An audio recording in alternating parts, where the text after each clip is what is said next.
Kept having carburetor problems with it even after I put a rebuild kit in it that I had to order last year. This fuel pump diaphragm between here, this side of the sealing surface was warped, so I sanded that down and it worked great. That's all that was really wrong with it, and need to get a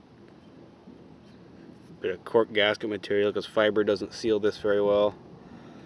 And I need to get some new screws for this.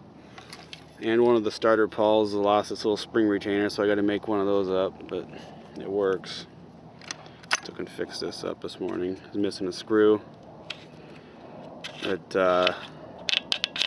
about a year ago, this thing runs 404 50 gauge chain, which is long obsolete. So from some old chainsaw guy, hit him up on the interweb and told him what I got. But I wound up 2 links too short. You see some of this, half of this loop is semi-chiseled, half of it is full chisel, which is alright. I don't care. But this is all the guy had left, and there's a reasonable price. But it was 2 links too short. So my old McCullough 170, I converted it to 3/8 pitch, and it used the same chain this did. So I took that old chain apart. Got a used cutter on there. And it's okay, but it made the chain work.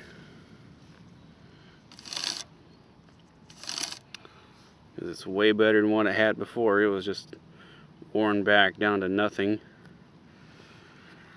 It's quite the vibrating machine, I swear. I used this last night to cut up some old porch railing, just trying it out. I was cutting that stuff up for firewood, and man, an hour and a half later I could still feel it in my hands. It runs good.